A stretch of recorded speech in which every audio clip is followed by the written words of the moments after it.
મોરબી જિલ્લા પંચાયત સિંચાઈ વિભાગના ચેરમેન અજયભાઈ લોરિયા દ્વારા ધારાસભ્ય કાંતિલાલ અમૃતિયા પર ગંભીર આક્ષેપો કરાયા.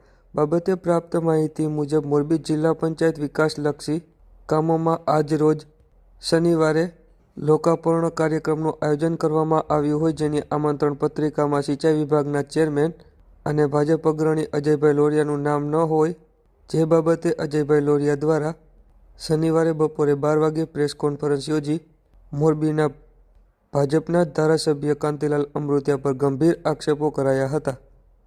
પત્રકાર મિત્રો નમસ્કાર. ગઈકાલે ઘણા પત્રકારોના ફોન આવતા કે આ જિલ્લા પંચાયતમાં લોકાર્પણ નિમિત્તે તમારું નામ નથી, તો મેં કીધું તમે સવારે આવજો, સવારે તમને જવાબ આપીશ આનો. ખરેખર આમ જોવા જઈએ તો રાજનીતિમાં ઘર સુધી પહોંચવું અને પોતાની લીટી લાંબી નહીં કરવી પણ બીજાની ટૂંકી કરવી, એક આ મારા વિરોધના વિચારો છે, જેમાં મારું મન કામ નહીં કરતું. પણ જે આજે સવારે જિલ્લા પંચાયતમાં લોકાર્પણનું કામ હતું અને મારું નામ નથી, તો હું તો સ્વાભાવિક એવું માનું છું કે આ કિનાખોરી કહેવાય અને સ્વાભાવિક છે જ. અને ખરેખર આમ જોવા જઈએ તો આવું ન હોવું જોઈએ, અને છતાંય ક્યાંક કોઈ લોકોની ભૂલ થઈ હોય તો કંઈ વાંધો નહીં.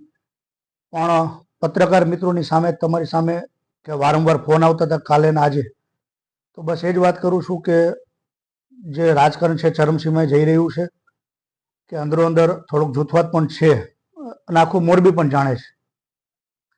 તો કદાચ હું તો એવું માનું છું કે કદાચ નામ ભૂલથી કદાચ કટ થઈ ગયું હશે, પણ મારા મનમાં એવું કંઈ છે નહીં.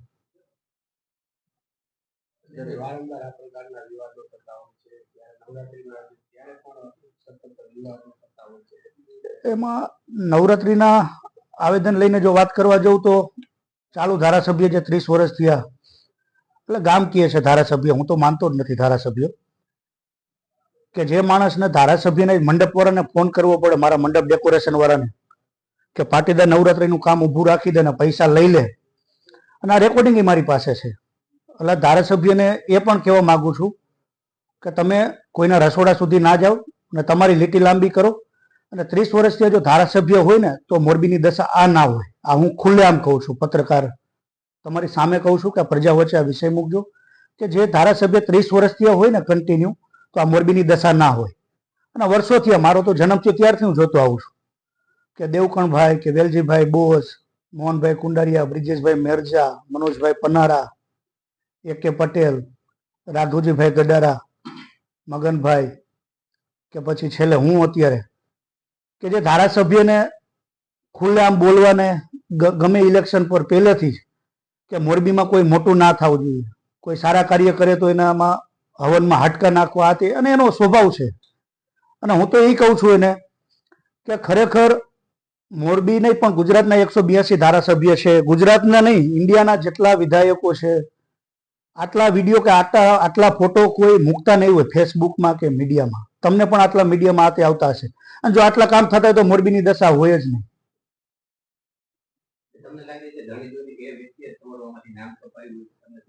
જાણી જોઈને ક્યાં પત્રકાર મિત્રો, તમે તો જાણો જ છો. અને ખુલ્લેઆમ અમારે, અને એ મારો વિરોધ કરે છે, મેં ક્યાં એનો વિરોધ નથી કર્યો.